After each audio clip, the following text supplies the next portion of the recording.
El perímetro tampoco, ¿cierto? Porque también una integración, por más irregular que sea la forma, ¿sí? Porque las integraciones tienen esa capacidad. El cambio interior tendría esa utilidad para límites puntos. Correcto. Que sería muy diferente a si mi canal es este. ¿O no?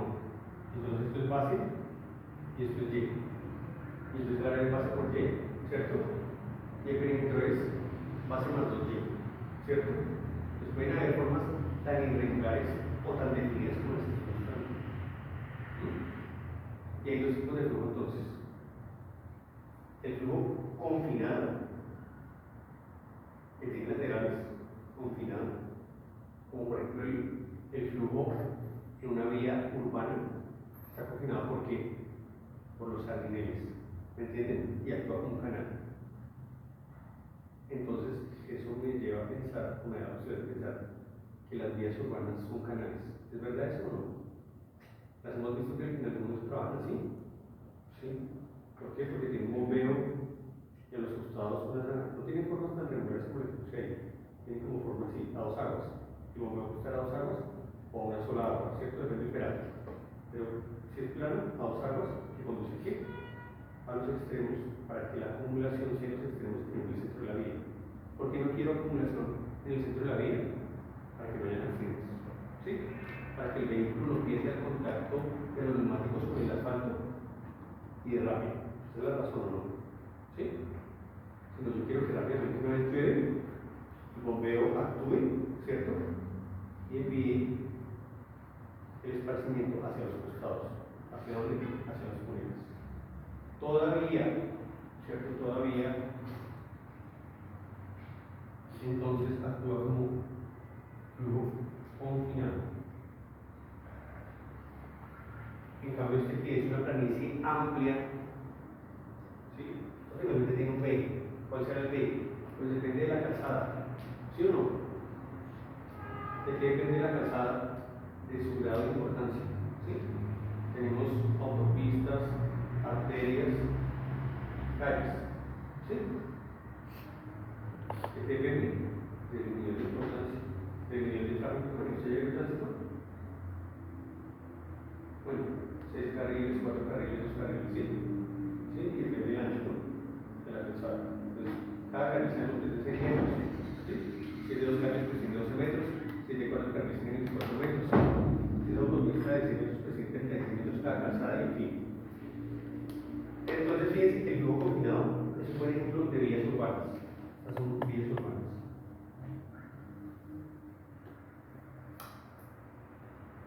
Donde aquí está, digamos, no es propiamente planito, es como así. Aquí es zanja, y es aquí el flujo acumulado, y aquí el flujo acumulado, ¿sí? O concentrado. Y en la superficie el flujo esparcido, ¿sí? Por eso se dice que el flujo esparcido posteriormente se convierte en flujo concentrado, porque busca concentrarse.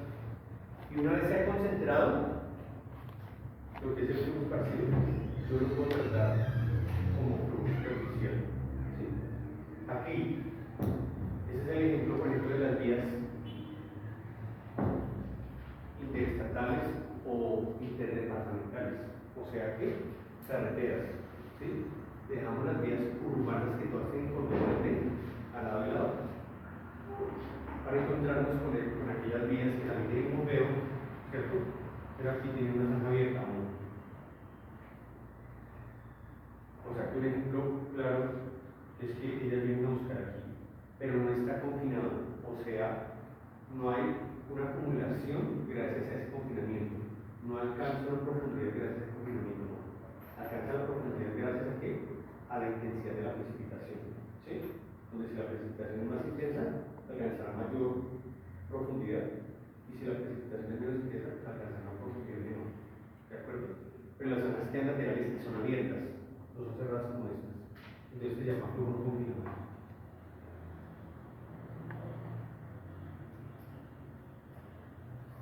Entonces, fíjense que depende de la superficie, ¿sí? Eso es una vía, llamémosle pronto rural. Pero si uno cuando dice rural, está pensando en vías terciarias, ¿cierto? No, puede ser una carretera.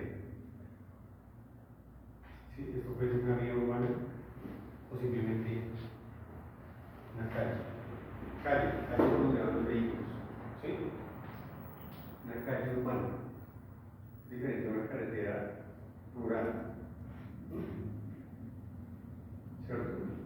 Cuando nos encontramos con otro tipo de vías, que son las vías lacahuellas, que yo las observo de allá, por donde entiendo. ¿Cierto? ¿Se han visto o no? Si tienen por donde ven, pues uno les ha dicho esta salida para que la camine. ¿Cierto? ¿Sí? O sea, banqueta. Algunas de ellas, otras no. Digamos que por eso los recursos no existen. Pero la cuestión es que de acá, ¿sí? Debemos entender que con esta expresión podemos pasar acá. O sea, cualquiera de esos. De manera que la ecuación de la solución por la que comencé puede ser escrita así.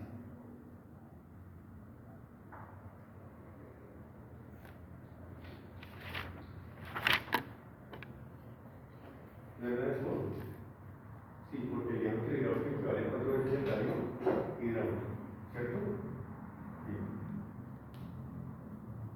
Y entonces simplificando un poco, me quedaría aquí SF es igual a F, ¿cierto?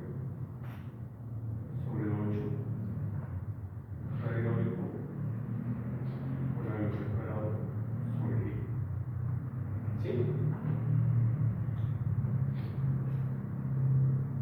Y que digamos que no requiere en términos de la pendiente hidráulica, sino requiere en términos de la velocidad. Porque a mí el flujo superficial me interesa en su tiempo de permanencia. Lo llamábamos tiempo de qué? De residencia, ¿cierto? ¿Sí? Y que sabemos es corto. Por lo tanto, yo quiero modelarlo en términos de la velocidad. Aquí la velocidad es 8G radio hidráulico, ¿cierto? Por ese sobre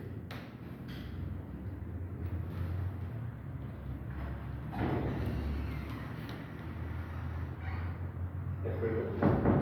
O sea que la ecuación de Arcelor, la he puesto en términos de la velocidad. Esto no es nuevo. Esto no es nuevo. ¿Por qué? Porque lo hemos hecho cuando los problemas son tipo 2 hidráulica. ¿Sí? Y en vez de, por ejemplo, velocidad que hemos puesto, no velocidad sino caudal, ¿cierto? O sea que es tomar la ecuación de Arcelor y poner en términos del caudal, los términos de la velocidad. Por lo tanto, en este caso, la ecuación de Arcelor queda en términos de la velocidad y queda dependiendo de una forma, ¿cierto? Que están definidas en la pendiente hidráulica inversamente proporcional al factor de fricción. Y si yo separo de manera arbitraria la velocidad como la regla 8G sobre F por el radio hidráulico a la 1 medio y por la pendiente hidráulica a la 1 medio, voy encontrando lo que se denomina el coeficiente de Chesimani.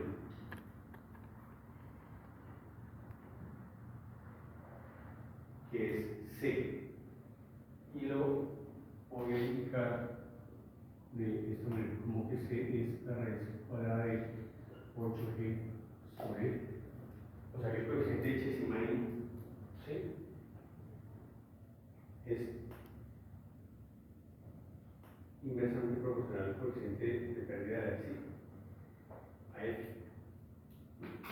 O sea que me quedaría en la velocidad así, por el radio hidráulico a la 1 medio, por SF a la 1 medio.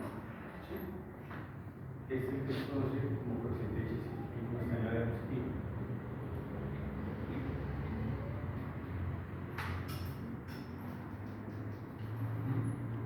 Coeficiente de Chesimani, que tiene una equivalencia a ese coeficiente de Chesimani y que puede estar en términos de factor de fricción o en términos del radio hidráulico. Y el coeficiente de Chesimani se conoce como que C es igual, equivale a C igual al radio hidráulico a la 1/6 sobre N. Es una equivalencia. ¿Sí? C Si C es igual a 8E sobre raíz de raíz cuadrada de 8E sobre 8, también es igual al radio del calor sexto sobre E. ¿Y qué es N? El número de Manin.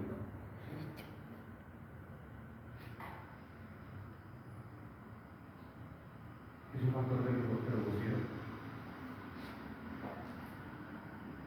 Y si lo reemplazo, entonces voy a tener que B es igual a R a un sexto sobre N por R a la 1 medio por SF a la 1 medio. Multiplicando esas bases iguales, o sea, sumando los exponentes, me queda que la velocidad es igual a 1 sobre N por el radio a la, dice 1 sexto más 3 sextos, 4 sextos, o sea, me da 2 tercios por SF a la 1 medio. Y esta ecuación que tengo aquí es la que se utiliza para modelar flujo superficial y tomo el nombre de la ecuación de Manin.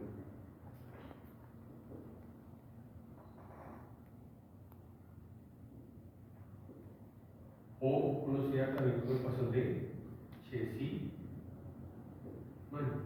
Y esta es nuestra tercera ecuación de pérdida. ¿Cuántas ecuaciones de pérdida conocemos entonces? Conocemos tres.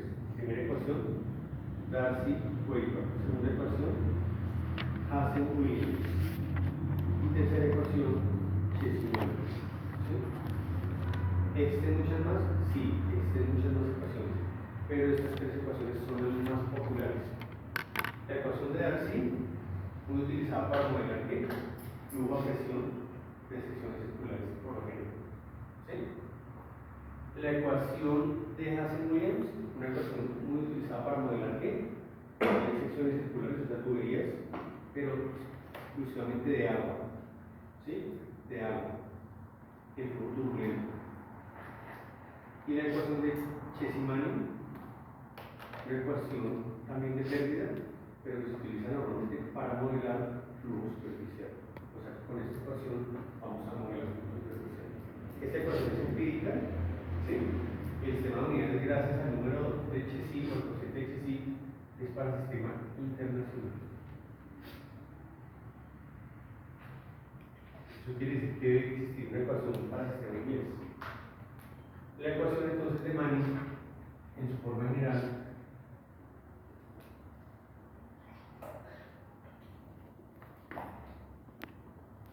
la ecuación de Manin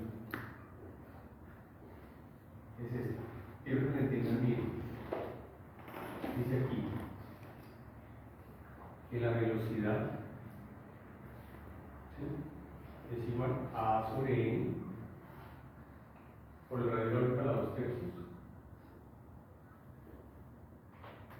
por la pendiente hidráulica a la 1 medio. ¿Sí?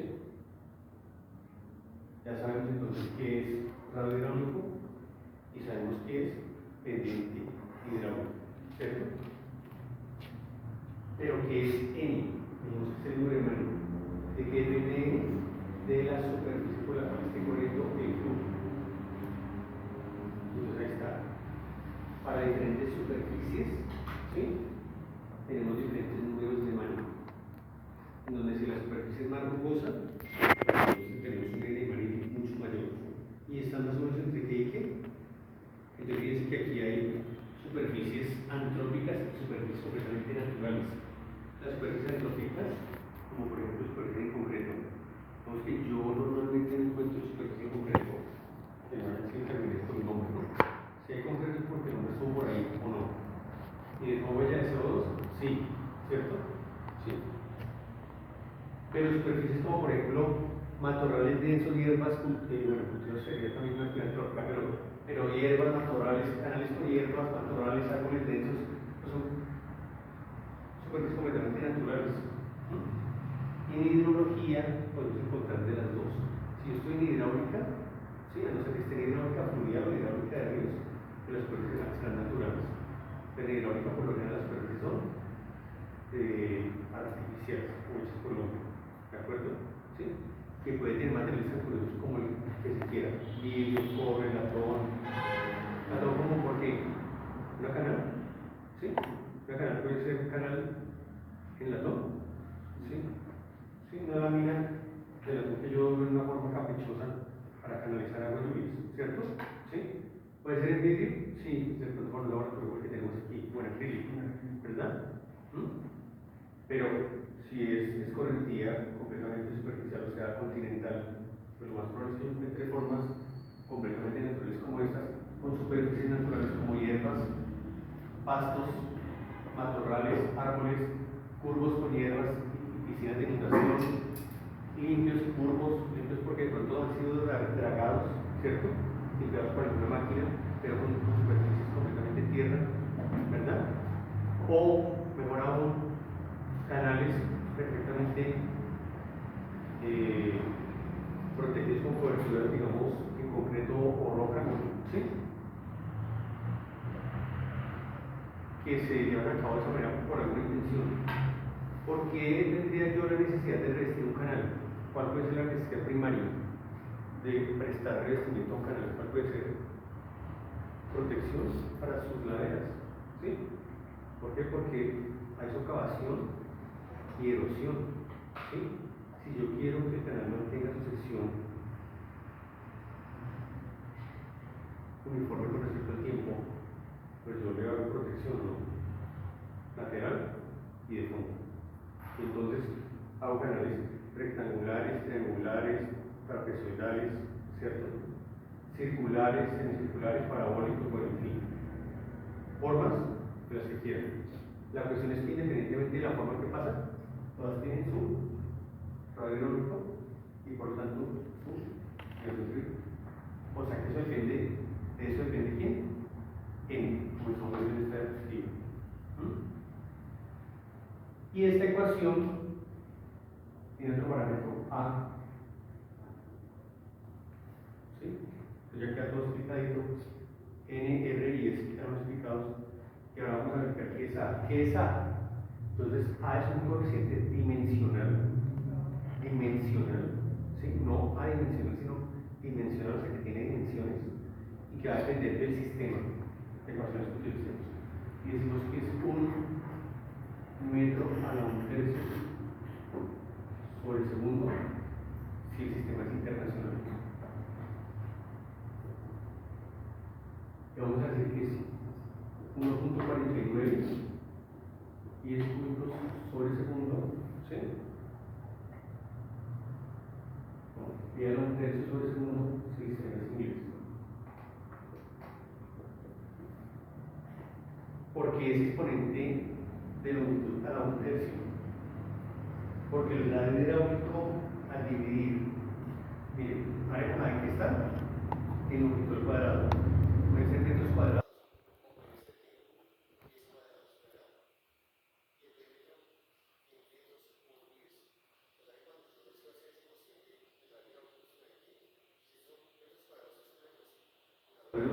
Metros. Estos son pies cuadrados, estos son pies, y el radio hidráulico está en qué? En pies. Y si yo lo elevo a la 2/3, pues estos son pies a la 2/3. Y si lo multiplico por pies a la 1/3, pues me da pies a la 3/3 sobre segundo. Y pies a la 3/3 sobre segundo es simplemente pies sobre segundo. O sea, unidad de qué? De velocidad. Por lo tanto, ese coeficiente que introdujeron este par de señores, ¿sí? Chessy y Manning en esa ecuación es un coeficiente dimensional y que difiere para el sistema internacional de 1 a 1.49 en sistema inglés y con sus respectivas unidades, metros a la 1/3 sobre segundo y pies a la 1/3 sobre segundo. O sea que A es un coeficiente dimensional, ¿correcto? ¿Sí? ¿Y esa ecuación es válida cuándo? O sea, ¿cuándo la puedo yo aplicar? Esa ecuación es aplicable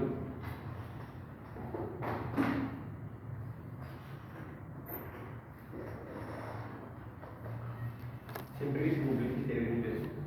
¿Sí?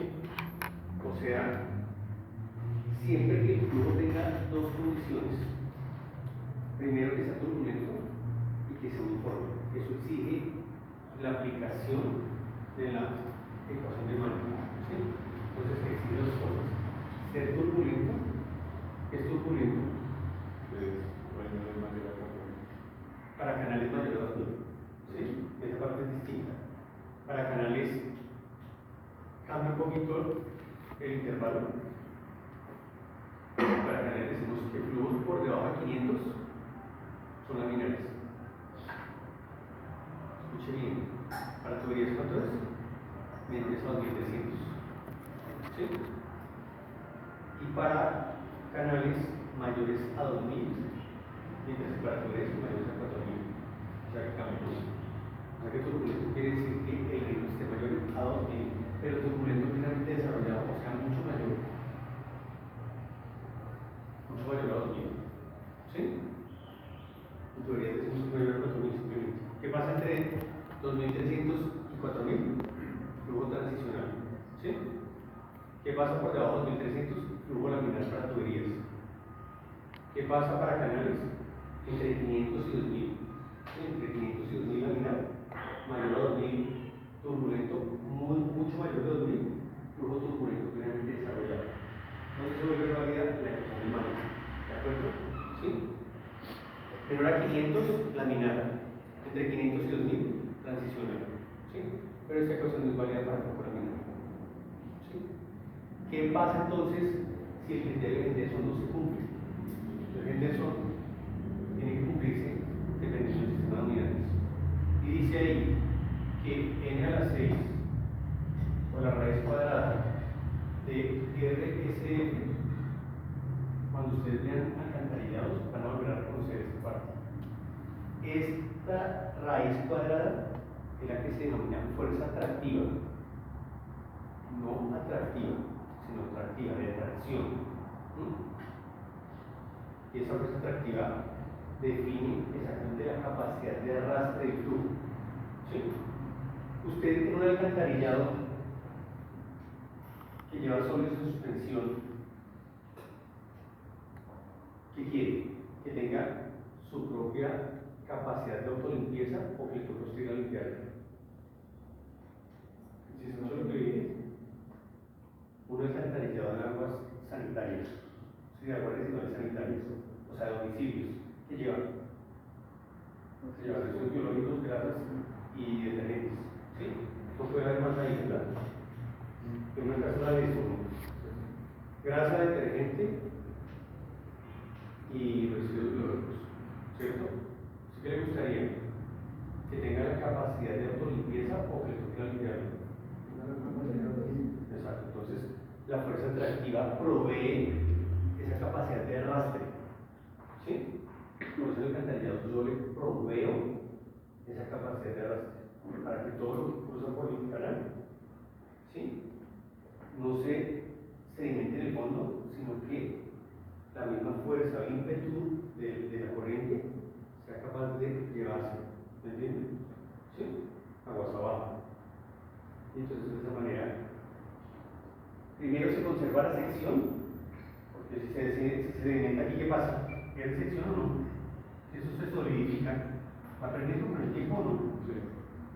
Si ya deja de ser circular, se vuelve como, no sé, un círculo truncado, digamos, por decirlo de alguna manera. ¿Sí? Y cortó una cebolla, ¿verdad? ¿Va a perder sección o no? Yo no quiero sedimentación al fondo. Sí, eso sería sedimentación por desecación. Cuando se deseca la arena, ¿cómo queda? Como concreto. ¿Se han visto o no? Cuando la arena se deseca, queda durísimo. ¿Sí? Pero yo no puedo permitir acumulación en fondo en alcantarillados. En canales tampoco sería bueno. Pero digamos que el criterio de Henderson no define eso. Estamos hablando un poquito de lo que ustedes van a ver expresando. ¿Sí? Y es esto. Y que van a reconocer nuevamente esa expresión. ¿Sí? Y que en ambos casos n a la 6 sobre raíz cuadrada de RH por S, ustedes ya saben que, pues debe cumplir una condición dependiendo del sistema. Y entonces cada sistema internacional, para el sistema UPS, el criterio de Henderson se debe cumplir. Para el sistema internacional, que sea a 1.1 por la 3. Y para el sistema inglés, 1.9 por el 3. Entonces, si esto está ok, ¿sí? Si esto se da el cumplimiento, yo puedo aplicar libremente la ecuación de Mani siempre que el flujo sea turbulento y sea uniforme.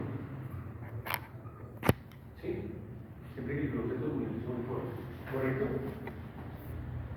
Y entonces ya sabemos que es turbulento, pero no sabemos que es uniforme. ¿Cierto? No sabemos que es uniforme. Entonces, ¿cuándo se desarrolla el flujo uniforme?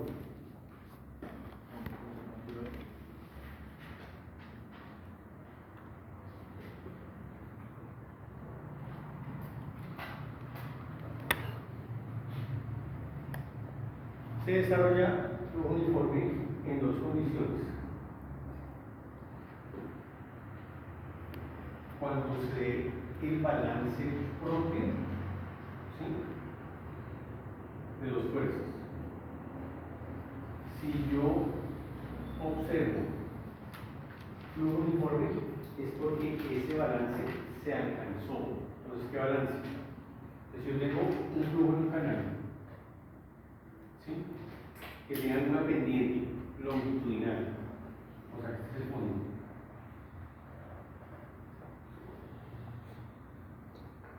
El fondo del canal, ¿cierto? Que tiene una pendiente de fondo, la llamo S0. ¿Sí? Si ese canal tiene una pendiente de fondo, ¿esto es qué? Delta, ¿o no? ¿Sí? Porque yo sé que esto es L. Ustedes dirán, no, pero no puede ser L porque usted está diciendo que L es la base y yo veo que la voy a recorrer la hipotenusa. Lo que pasa es que cuando Z es muy pequeño, la hipotenusa y la base son casi iguales. ¿Sí? ¿O no? ¿Cierto? Cuando Z tiende a 0, la hipotenusa y L son casi iguales. ¿Sí? Pues un triangulito de nada. ¿Me entienden? Esa altura es muy pequeña. O sea, está. ¿Sí? O sea, que este son iguales.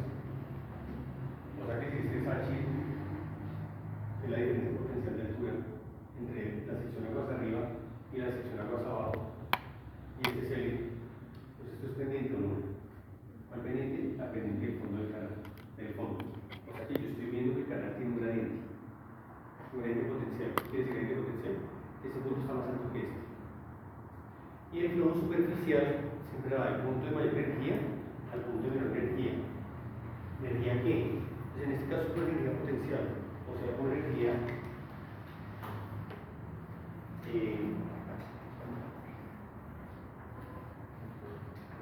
se desarrolla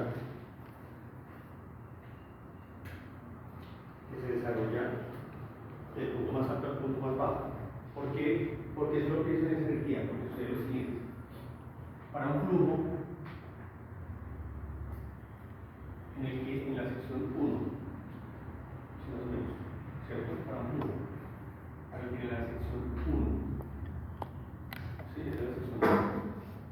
En la sección 2, las profundidades son iguales. Se da que la lámina de agua es paralela al fondo. O sea que S es igual a S sub 0, ¿o no? ¿Sí? ¿Por qué lo estoy diciendo? Porque estoy diciendo que estos dos segmentos son iguales. O sea, estoy diciendo que Y1 es igual a Y2. ¿Correcto? ¿Sí? Independientemente de la longitud que tenga L, es muy curioso para mí que entonces Y1 sea igual a Y2. O sea, que las profundidades son iguales. ¿Sí?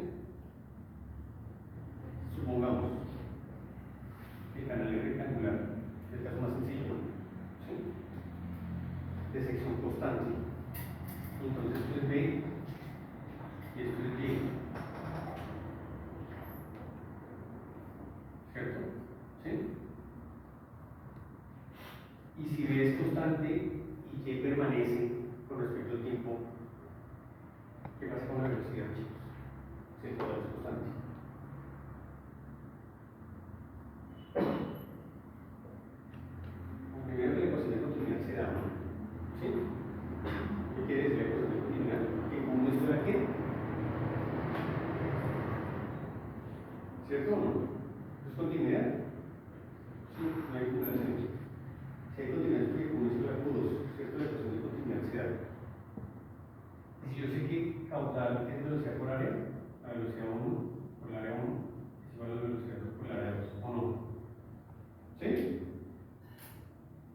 vale A1, pues lo mismo que A2, ¿o no? ¿Por qué sé que son iguales? Porque si Y1 es igual a Y2 y B es constante,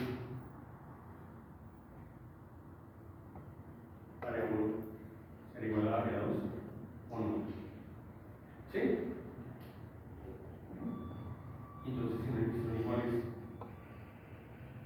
¿me queda? Que las velocidades también lo son. Y son iguales las velocidades, las dos son distintas, entonces esto se llama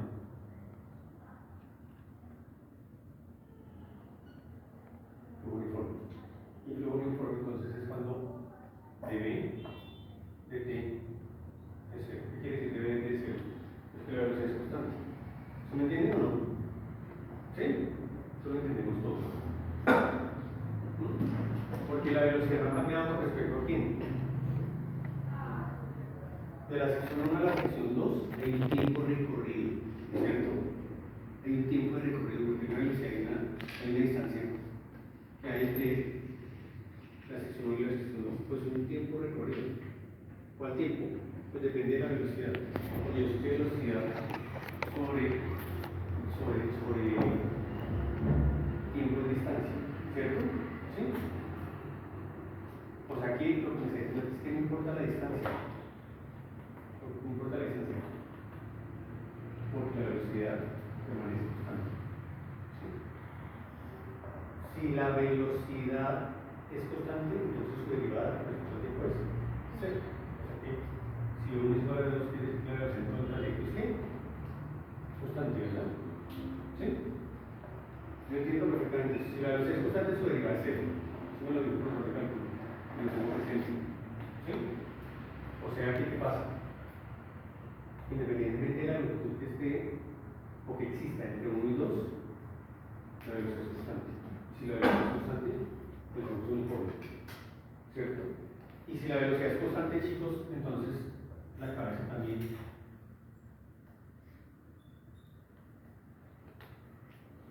¿Verdad o no? Si la velocidad es constante, ¿es igual a esto? La cabeza de velocidad 1 es igual a la cabeza de velocidad 2. Listo, entonces lo voy a dibujar. La voy a dibujar con rojo. Y la suma.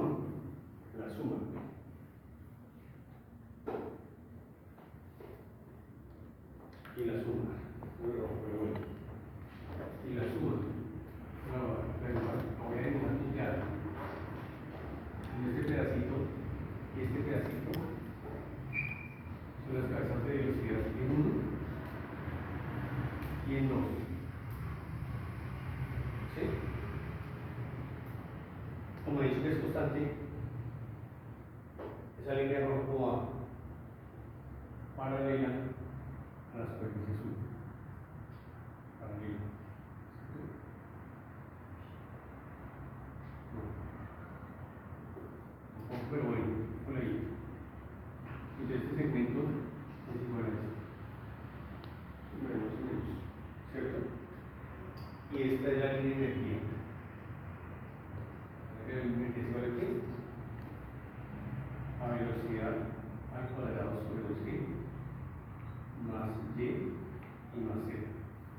Esa es la ecuación de energía en canales abiertos, donde si el nivel de referencia es este, entonces este segmento que corresponde Z1. ¿Sí? ¿Cuánto vale Z2? O sea, así. ¿Bien? O sea que me queda la suma de las tres componentes. Cabeza potencial, profundidad hidráulica y cabeza de velocidad. Y esas tres componentes suman la energía en cualquier punto en superficie abierta. ¿Sí? ¿En qué cambia la ecuación de energía? ¿Qué faltó o qué no aparece? ¿Cómo es la ecuación de energía, chicos? La que conocíamos otra vez era esta, ¿no? Decíamos que energía es igual a cabeza de velocidad, ¿cierto?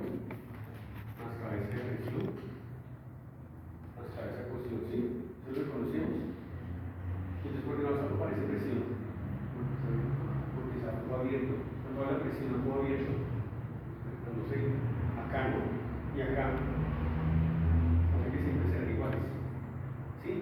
por más amplio que sea él, la presión atmosférica aquí debe ser lo mismo que acá. O sea que si yo lo pongo aquí, ¿qué pasa? Cuando comparo los dos, se presionan aquí. Se presionan aquí, entonces para que la pongo. ¿Me entienden? ¿Sí? Y entonces decimos que esto es energía cinética, ¿sí? Energía hidrostática, porque depende de la profundidad. Miren, ¿sí? Y energía de posición o potencial. Por lo tanto, en canales abiertos, la ecuación ha cambiado, ya no es así. ¿Sí? Tenía energía en flujo a presión, cabeza de velocidad, cabeza de presión y cabeza de posición. Aquí no, miren, cabeza de velocidad, profundidad y posición. Cambió, porque la energía de la profundidad y la velocidad produce lo que se conoce como una fuerza hidrostática. ¿Sí? Y la fuerza hidrostática usted sabe que es gamma por H. ¿Cierto? ¿F es igual a gamma por H o no? Sí, por A. F por H por A. Eso es fuerza hidrostática. ¿Sí? Y donde la resultante, ¿dónde está? En F por H medio por A. ¿Sí vieron ustedes superposiciones? Presión hidrostática. Bueno, o sea que depende de la profundidad. Todos tenemos claro que no podemos ser atropellados por una ola de 2 metros, por una ola de 2 centímetros. ¿Sí? La ola de 2 centímetros que moja los zapatos, la ola de 2 metros lo puede mandar. ¿O no? ¿Sí o no? Porque es distinto. La masa es distinta. Eso quiere decir que en el centroide de esta sección, ¿qué forma tiene esta sección? ¿Cómo se la imaginan? Tridimensionalmente. ¿Qué forma tiene? ¿Un prisma? Sí, porque si la sección transversal es esta, como una negra de queso, ¿no? Una cruz de queso. Sí, queso de cajeta, cruz de queso. Un bloque de queso. ¿Sí? ¿Se lo imaginan o no? ¿Sí? O sea, es un prisma. ¿No? Un prisma que se llama realmente como paralelepípedo. ¿Oiga, ver eso alguna vez estudié? ¿Dónde lo vio? ¿Ah? ¿Me alegra la línea? ¿Sí me alegra la línea? Sí, paralelepípedo. Recuerden el volumen del paralelepípedo es el producto de los vectores que forman la base, que son lineales, por la componente del vector H. ¿No? El volumen del paralelepípedo es el producto plus por el producto punto. ¿Recuerdan de eso o no? Donde el producto plus produce un vector y el producto punto produce un escalar. ¿Cómo que no? ¿Se vieron eso? ¿Por qué creen que no? ¿No?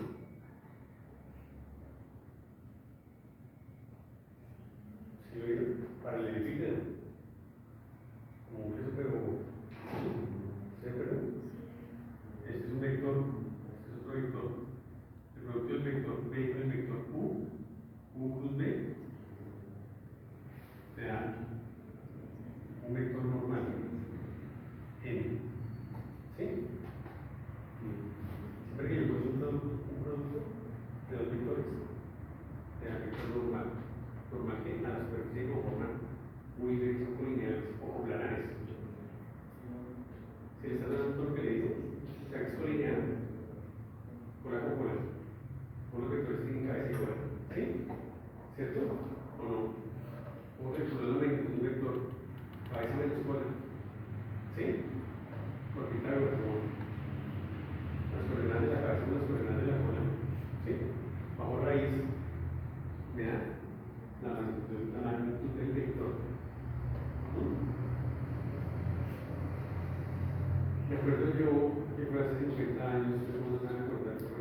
Entonces conectar con otro punto. ¿Sí? Me daré la base. ¿Sí? Entonces U plus B junto a la proyección de W sub N igual a 1. O sea, esto es un bloque, ¿cierto? ¿Sí? Y el bloque es eso. ¿De qué es? ¿De qué es el bloque? De agua, ¿cierto? Sí. Pero yo quiero para que se ajusten con eso. ¿Sí? Para que desde la mañana se despierten con ansiedad de cómo era que es. ¿Sí les pasa o no? Y ese bloque de queso, bloque de agua, tiene un centroide, ¿cierto o no? Esta es la verdad. Porque el prisma es homogéneo. ¿Dónde está el centroide de una dona? Depende de la posición. Si la dona está acostada, se proyecta en el hueco. Claro, ¿no?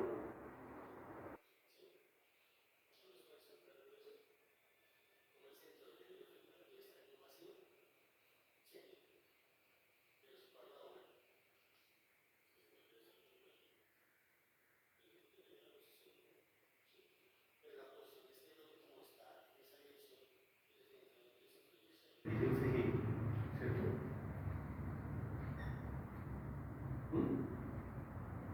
Entonces el CG actúa dos fuerzas. Una que va a favor del flujo, que es la fuerza gravitacional por gravitacional, porque Z1 y Z2 son distintos. Z1 es mayor que Z2, o sea que hay gran potencial, ¿cierto? O sea que yo sé que la Z no es cero, es mayor que cero. Positivo, ¿sí? O sea que hay gran potencial.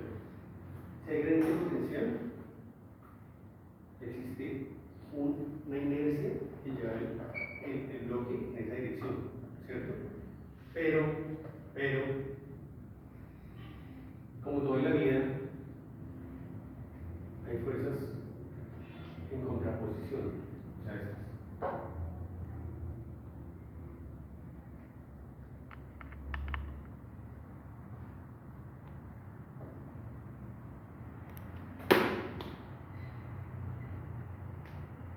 Que actúan toda la superficie, donde actúan toda la superficie rugosa, porque tal que sucede a tierra, ¿entienden? O sea, la superficie puede ser muy rugosa o muy lisa, pero actúan con mayor importancia cercanas a dónde? Al perímetro mojado, ¿o no?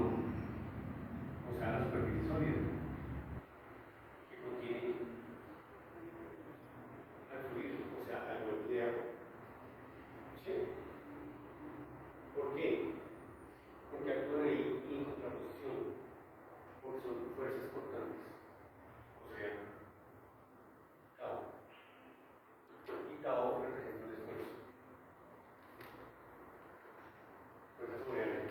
Me dijo mi profesor de ciencias sociales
Estos fluidos requieren mayor esfuerzo, ¿sí? Para mostrar poca información. Mayor esfuerzo para mostrar poca información. Eso es alto esfuerzo. Es poquita información. ¿Sí?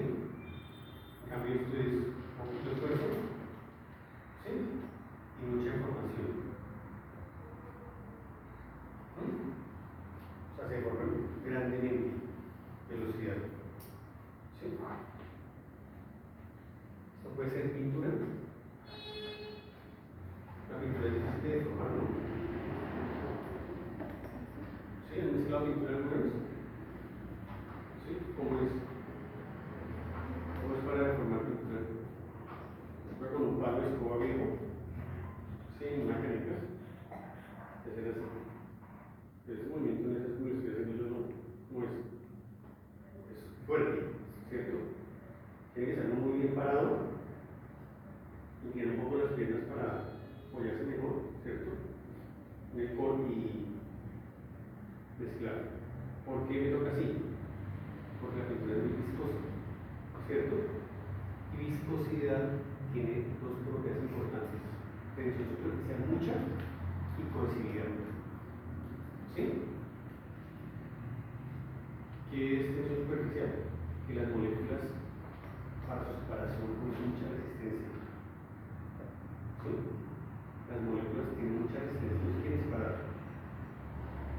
¿Han visto cómo las gotas de agua se buscan unas con otras cuando llueve y otras con las que se dividen? Como que se atraen, es raro, ¿no? Ellas no van así, van buscando las unas a las otras. Y más los que hemos tenido oportunidad de ver mercurio.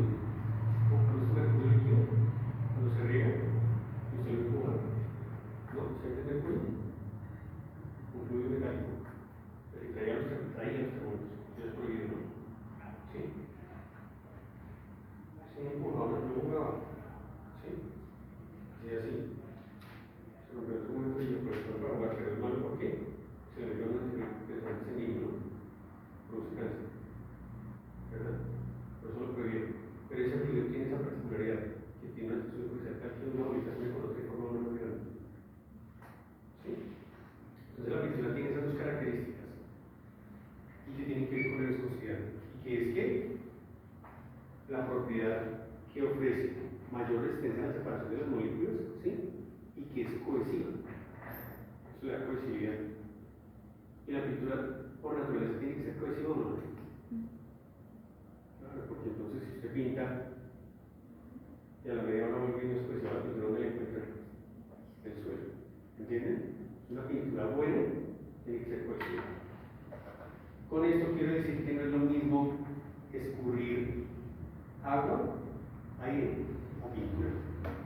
¿Entienden? Porque si todos estos rojos son estos importantes,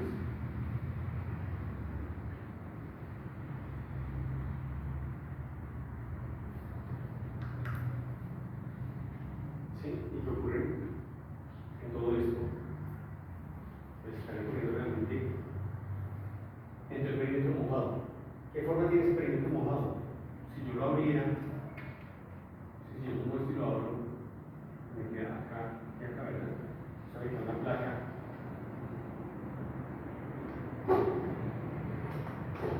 Donde esto es B, esto es Y, y esto es Y, ¿no? ¿Sí? Y que en toda esta superficie que hay, eso es importante. En todo. ¿Sí? O sea, entonces todos estos puntos representan vectores donde estoy diciendo que si el ímpetu que da esta dirección, o sea, la fuerza gravitacional, ¿sí? Hay una fuerza en contraposición en el centroide que evita el flujo. Esta es la fuerza gravitacional que va en dirección del caudal y esta es la fuerza cortante. Cuando FG y F tau son iguales, ¿sí? ¿Cómo la calculo? Pues no bastaría sobrepasar esto aquí.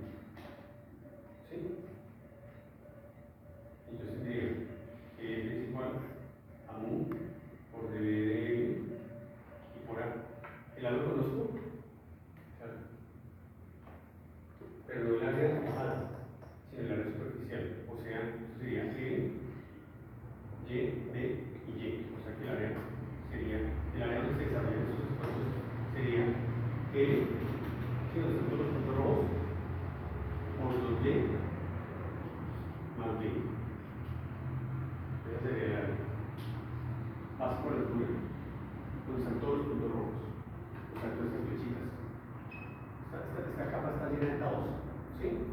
¿En qué dirección esos taos? Solo por dibujar algunos. Sería chévere ver un computador de todos. Vamos a ver aquí fijando. Está sencillo, sé que esto es tao, esto es tao y esto es tao. ¿Y esos taos dónde actúan? En esa cara superficial. ¿Sí? Entonces estos esfuerzos por esas áreas son fuerzas cortantes, que son fuerzas de contraflujo, o sea, estaba aquí. Y cuando F tau y Fg son iguales, se desarrolla el flujo uniforme. Es la única forma. ¿Sí? Si F tau y Fg son iguales, cuando ese balance se da naturalmente, ¿sí? Cuando vamos al laboratorio lo vamos a provocar. Yo creo que ya estamos cerca de ir. ¿Sí? Cuando les diga que le en la capa de la catalisa, bueno,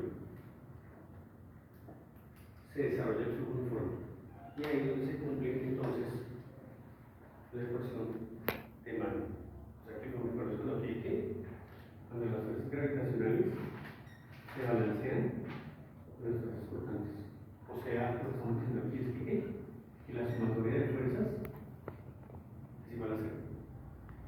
Porque si van en contraposición son iguales, ¿qué pasa? A F G si los F tau igual a 0, ¿cierto? Y si son iguales, la sumatoria de fuerzas es igual a 0. Y no porque el flujo esté estático, no, porque el par de fuerzas se balancea y el flujo sigue corriendo bien. La cabeza de los existe, pero se hace condición que yo veo la curva a un bloque perfectamente definido, ¿sí? Un bloque de agua que no cambia de sección, ¿sí? Con respecto al tiempo. ¿Es claro? Chicos. ¿Sí?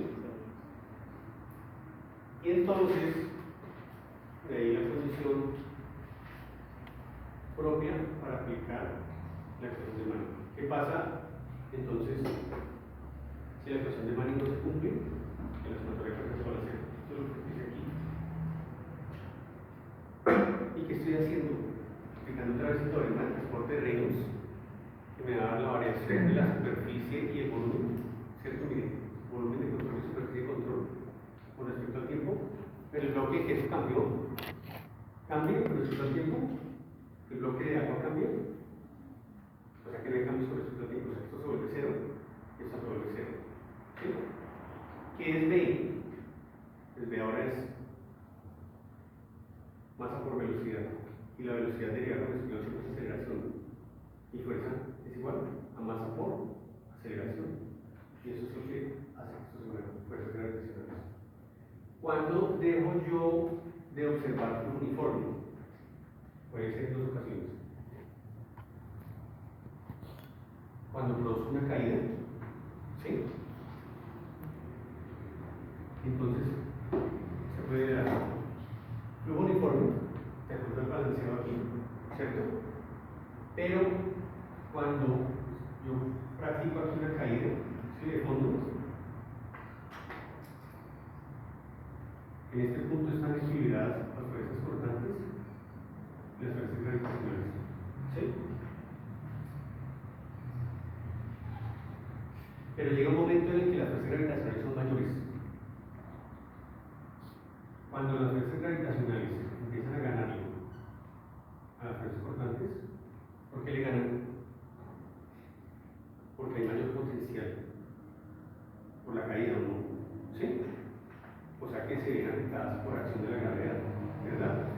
Eso hace que ese balance se acabe de perder. Si aquí estamos iguales, F tau igual a Fg. Hasta acá íbamos iguales, ¿cierto? Pero hay un punto en donde la caída empieza a influenciar las fuerzas. O sea, provoca el desbalance, ¿sí? Y como es gradiente potencial, pues las fuerzas gravitacionales son mayores que las fuerzas cortantes, y entonces provoca que la lámina de agua se desprenda de esa uniformidad que traía y se me deprima. Y es un desprendimiento. ¿Sí?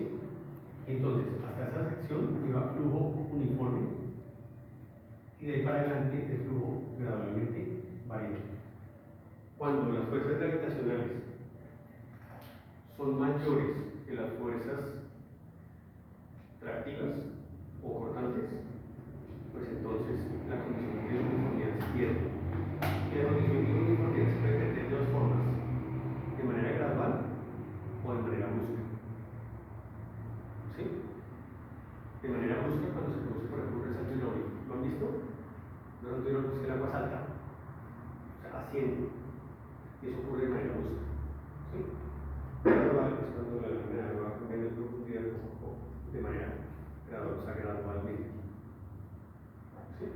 Entonces, flujo gradualmente variado, o en un resalto, por ejemplo, así, también vamos a ver. ¿Han visto esto alguna vez? Tiene una profundidad, y tiene otra profundidad, que el agua salta. ¿Y por qué salta?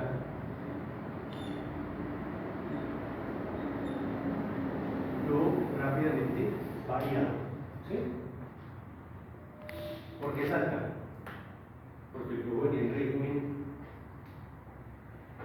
supercrítico, o sea, venía muy rápido. O sea, que es flujo supercrítico, ¿no? ¿O no? Flujo mayor a 1, ¿sí? Y pasa a flujo subcrítico. Flujo menor que 1.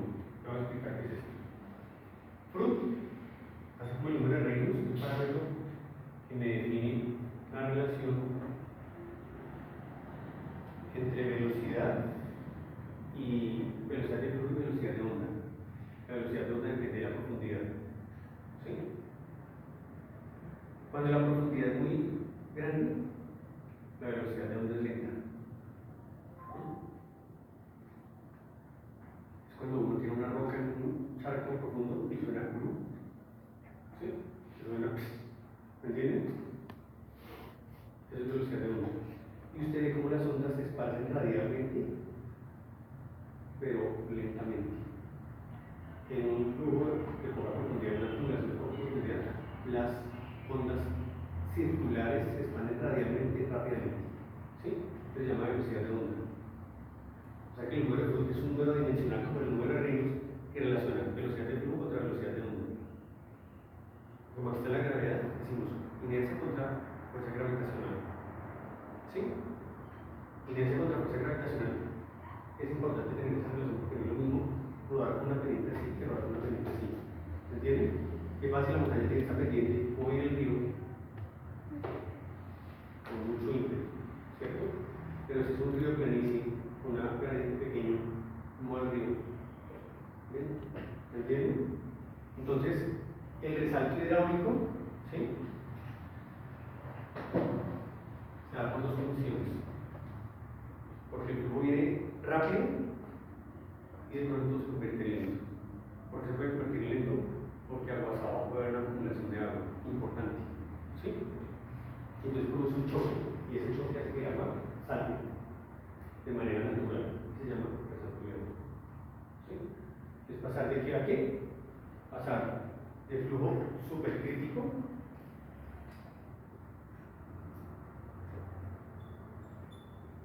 a flujo subcrítico. ¿Qué características tiene el flujo supercrítico? Rápido y poco profundo. ¿Qué características tiene el flujo subcrítico? Lento y profundo. ¿Profundo con respecto a qué? A una profundidad teórica que se denomina de crítico. O sea, poco profundo cuando la altura de la lámina de agua está por debajo del crítico. Y profundo cuando la lámina de agua está por encima del crítico. La lámina de agua aquí y la lámina de agua aquí. O sea que antes del resalto hidráulico estaba por debajo, después del resalto hidráulico estaba por encima del crítico. La altura crítica es función únicamente del cauce. Bien.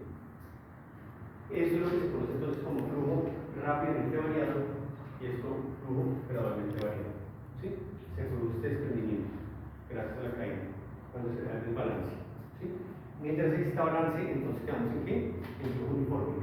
Y si el flujo uniforme, la ecuación de Manin se cumple siempre y cuando yo vea cumplimiento del criterio de Henderson. ¿Qué pasa si el criterio de Henderson no se cumple? Esa es una muy buena pregunta. ¿Sí? Que yo calculé esto, no. ¿Qué debo hacer? Entonces, si el criterio de Henderson no se cumple, pero bueno, tiene sus diapositivas. ¿Sí? Pues entonces debemos calcularlo con la ecuación de Euler-White para flujos mayores a 2000. Fíjense que yo digo aquí turbulento mucho mayor. Cuando pongo mayor, ¿eso qué quiere decir? Mucho mayor a 2000. ¿Sí? Si usted está mucho mayor a 2000, con seguridad se le va a cumplir esto.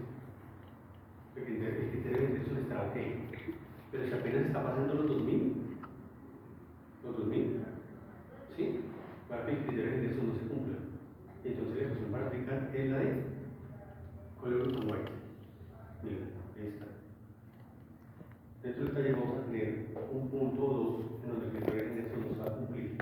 Para que aprendan muy bien. ¿Cómo se hace esta parte? ¿Cómo se hace esto, chicos? Esta ecuación, ¿cómo se resuelve? Alguien diga. La ecuación de Euler-White, ¿cómo se resuelve? Otra vez. Lo que queda. Ya ustedes saben, ¿cierto? Y si es laminar menor de 2000, pues simplemente dice que CL sobre Reynolds. Pero en tuberías, ¿cuánto valía CL? Para flujo laminar, 64 sobre Reynolds. ¿Se acuerdan del diagrama de Moody? ¿Aquí cuánto vale CL? Para una superficie de canal lisa y ancho infinito. Ancho infinito es esto. Una planicie, digamos un campo de fútbol con muchas canchas por el cual está corriendo agua. Entonces diríamos, y si el flujo es no confinado, ¿qué altura tomamos? 1. Y si es de ancho infinito, ¿qué base tomamos? 1. ¿1 qué? Pues un pie o un metro. Y así se mueve el flujo superficial. O sea, el flujo superficial no confinado se modela por unidad de ancho. ¿Sí? O sea que nunca nos van a dar el ancho. ¿De acuerdo? Si estoy en flujo superficial esparcido y se supone un ancho infinito, pues la forma de modelarlo podríamos sacar área. ¿Dónde está? Ya borré. ¿Sí borré? No, por favor. Tal vez sí borré. Área, perímetro mojado, ¿cierto? Y radio hidráulico. ¿Cómo calculo la restricción eléctrica? Pues yo mismo asigno un ancho unitario, que puede ser 1 metro o un pie. ¿Sí? ¿Qué profundidad? Pues la profundidad propia del flujo. Si el flujo esparcido es 1 centímetro máximo, 2. ¿Cierto? ¿Sí? Porque el flujo superficial. Y aquí, el típico. Bueno, acá la viscosidad, ¿cierto? Para poder calcular Reynolds. ¿Sí? Epsilon, ahí está el epsilon, fíjense que aquí el epsilon depende del sistema de unidades. Un phi tiene un phi dimensional, ese uno para sistema internacional, uno para equilibrio para sistema inglés. Esto me da el epsilon, ¿para qué busco epsilon? Para poder calcular el epsilon, ¿cierto? Sí, que es la rugosidad absoluta. Entonces aquí hay diferentes valores de viscosidad para calcular Reynolds, y con Reynolds y epsilon sobre D encuentro mi factor de fricción de Euler-White. ¿Sí? Y así modelo con el criterio de Henderson nuestro que. Bien, y el diagrama de Moody, allá vemos. Entonces, flujo laminar, 96 sobre Reynolds, bien, cambió. Y flujo turbulento. Acá en esta zona, ¿qué es? ¿Cómo se llama esta zona? Donde las curvas son paralelas. Flujo turbulento plenamente desarrollado o flujo rugoso. Esa zona. Si ven que las curvas logarítmicas se vuelven como paralelas, aquí en esta zona, ¿sí las ven o no? Dejan de ser curvas y se vuelven como rectas, horizontales. Ahí donde ocurre eso, se llama flujo rugoso, flujo plenamente desarrollado. ¿Por qué esa zona es importante? Porque esa zona es evidente donde se cumple el criterio de ingreso. ¿Sí? Porque en esta zona deja de ser importante el Reynolds y el factor de fricción siempre viene a ser el mismo. ¿Sí? Y es una de las suposiciones que nosotros tomamos para modelar la superficie. También para cuando tuberíamos de costado, los también de hidrógeno. Fíjense que el diagrama de Louis cambia un poquito, ¿sí? Porque el transicional ya no está tan amplio como estaba antes, ¿sí? Aquí está todavía 2000, casi 4000 casi, pero decimos que es más o menos de 500 a 2000 para Canarias. Y aquí lo termina. Ya tenemos la teoría, ¿sí? La teoría parece muy espesa y asustadora, pero fíjense lo que es, ¿sí? Cuando yo estudiaba, yo tenía como la tendencia siempre a empezar por los ejemplos, no sé por qué. Siempre me ha gustado más lo práctico que lo teórico, ¿sí? Me facilita más la comprensión cuando inicio por algo práctico y por algo teórico.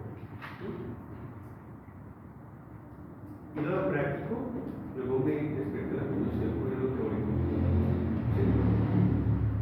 Porque lo práctico es muy sencillo, ¿sí?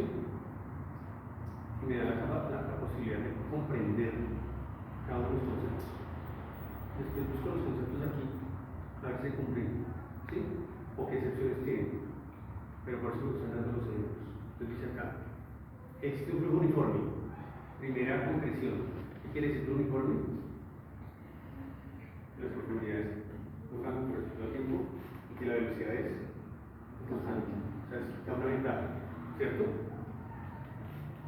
En un canal rectangular de 200 pies de ancho, o sea que le vale 200 pies. Con pendiente de fondo del canal, 0.03%.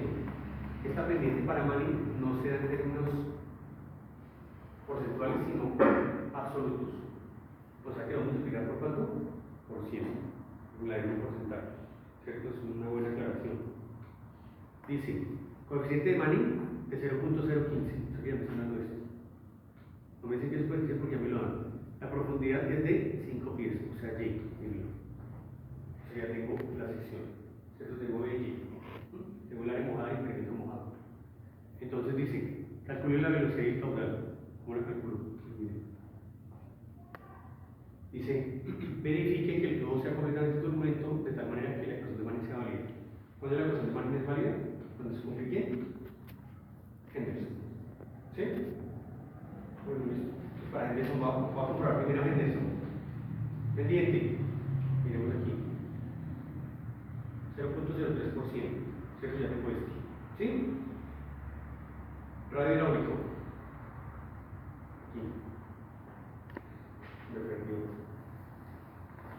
Dice radio hidráulico, área mojada, preferiblemente mojado, ¿cierto? Entonces, área mojada, 200 por 5, ¿sí o no?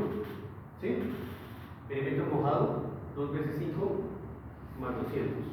Bien, 2 veces 5 más 200. O sea que tiene un radio hidráulico, ¿no? ¿Cuánto es el radio hidráulico, chicos? 4.76 pies, ¿cierto? ¿Sí? Reemplazo aquí. ¿Cuánto vale N? 0.0015. No, 0.015 a las 6. Por radio hidráulico, 476. Por la pendiente que es 0.03%. Y eso a la 1 medio. ¿Cuánto da? 4.3 por esa a la menos 13. 4.3 por esa a la menos 13 es mayor que 1.1 por esa a la menos 13. Sí, pues aquí el flujo turbulento realmente desarrollado. ¿Dónde está? Está por aquí. ¿Sí? O sea que la ecuación de Manning se va a aplicar. Tomo la ecuación de Manning. Esta. ¿Qué sistema estoy? Internacional. O sea que vale cuánto? 1. ¿Sí? Ah, no, estoy en sistema inglés, perdón. ¿Cierto? Y si pies. Estoy aquí. ¿Sí? Somos 1.49. Pero ya lo calculé, la pendiente la tengo y el N lo tengo. ¿Cuánto tengo de velocidad? 4.87 pies por segundo y caudal es igual a V por A. 4.87 es cúbicos por segundo. Y estuvo modelado el flujo. ¿Y ya? ¿Fácil? Sí, muy fácil. ¿Cierto? ¿Sí? O sea que la aplicación de esta fórmula, siempre que cumpla Henderson, es muy sencillo. ¿Sí? ¿Es claro? ¿Qué pregunta tiene? Así la diapositiva, ¿no?